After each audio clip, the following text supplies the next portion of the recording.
we've got a problem. Hang on, the cavalry's coming. Oh, shit.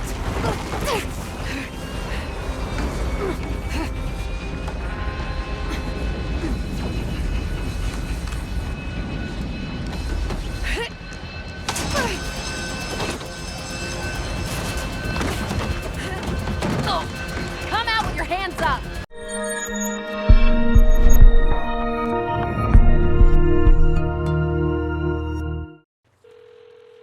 The Saints Row franchise has a pretty storied history. What began as a fairly blatant aping of Grand Theft Auto San Andreas evolved over almost a decade into a fairly blatant aping of Crackdown, and yet there was a charm to it all that elevated it above a simple copycat franchise.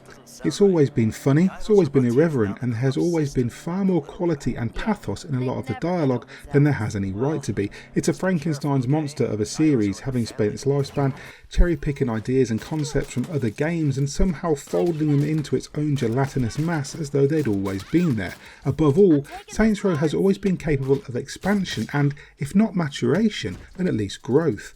Which makes it all the more surprising that in the 9 years since Saints Row 4, the franchise hasn't budged a smegging inch. SR4 switched up the gameplay to such a degree that no one knew where the franchise could possibly go next. An alien invasion, a Matrix-style simulation, the boss having actual superpowers and the Saints running the USA from the highest seats of Congress. By achieving such dizzying heights of ridiculous fun and over-the-top catharsis, Volition only left themselves one direction to go in: backwards. Saints Row 2022 is a bewildering game. It doesn't even seem to exist in the right place in the lifetime of its own series. It feels and plays like a game from 10 years ago, but what's worse is that it carries itself with such a self-assured swagger. Volition seem to believe they're bringing the people what they've been waiting for, but the cold hard truth is you've played this game before, many times, a decade ago. Relocating from Stillwater or Steelport to the city of Santo Eliso achieves nothing but a barely noticeable aesthetic change. The broad strokes of the world are the same as they've always been. Gangs have limitless members and operate like corporate organisations with little to no explanation as to why. The story of Saints Row 2022 seems to be aiming for outrageous, but actually just comes across as tone deaf and nonsensical. Your boss is a down and out postgraduate waster with 3 roommates, 2 of whom happen to be members of Santo Eliso's biggest gangs. Nina is in the brutal Panteros, while Kevin is part of the psychedelic Idols collective. The story begins with your first day working for Marshall, a private military company that runs security for most of Santo Eliso.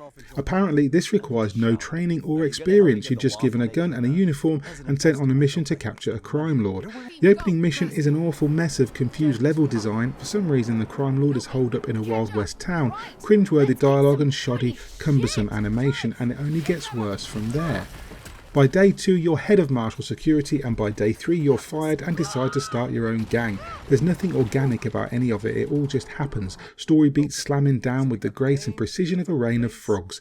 After the very first mission you get access to your phone, where you can use apps to change your style or skills, access the GPS map and select missions. Often, missions appear in your phone without telling you they're available, so every time you open it, there are new ones. From clumsy wingsuit missions to the age-old insurance claim missions where you hurl yourself into traffic, everything you'd expect from a Saints Row game is here. The problem is, there's nothing new mixed in with it. It repeatedly loses sight of its own themes too. One minute you're struggling to make rent, the next you're spending $25,000 on clothes.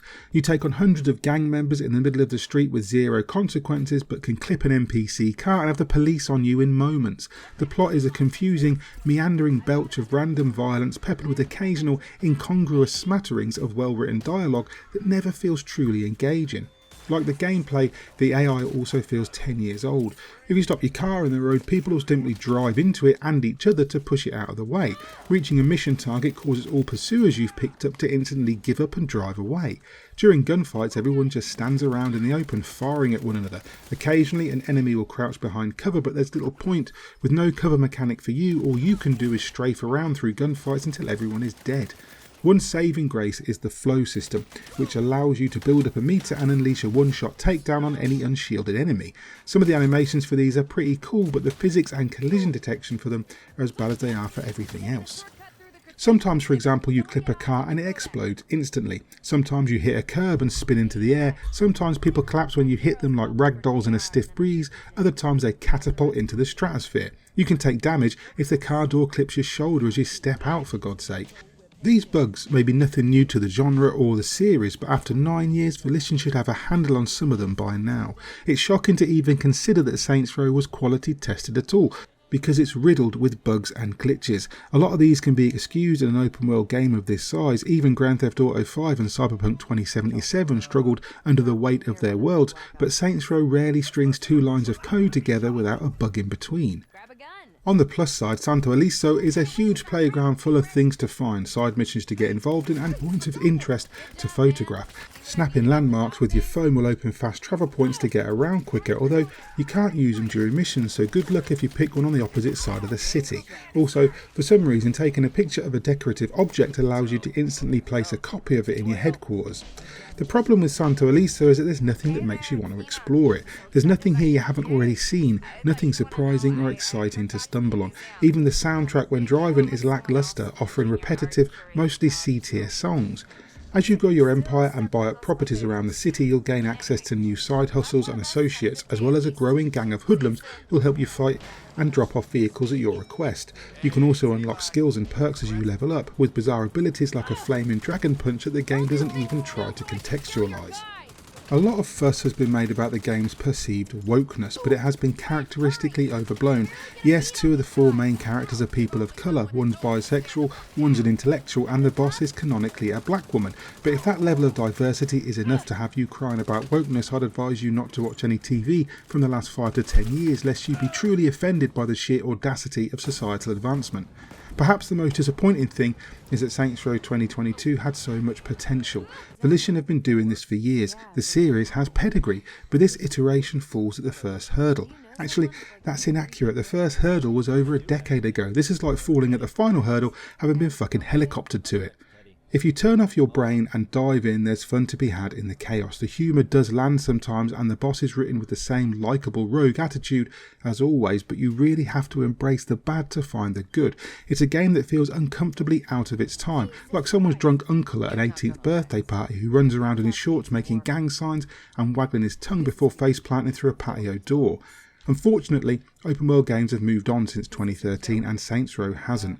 Maybe you could consider it a love letter to a bygone time when games were less concerned with quality and more with being fun, but that doesn't explain why it feels so archaic and unwieldy. From the cumbersome menus and the bizarre jump animation when you throw a grenade, to the sluggish vehicle controls and imprecise scrappy shooting, Saints Row is a disappointing callback to an era that open world games have worked hard to leave behind, and for that reason I'm going to score it a 6 out of 10. You drop. I'll do the covering fire from the roof thing. Wait, that's not... Hey there, hope you enjoyed that review of Saints Row from Volition and Deep Silver. If you did enjoy the review, please hit like and subscribe, maybe tag that bell icon too, so you're kept up to date with everything we post going forward. And if you'd like to support us via our Patreon, you can go and check us out at patreon.com/godisageek.com. We appreciate everything that you guys do for us. In the meantime, I've been Mick Fraser for God is a Geek, and you guys have been lovely. Bye.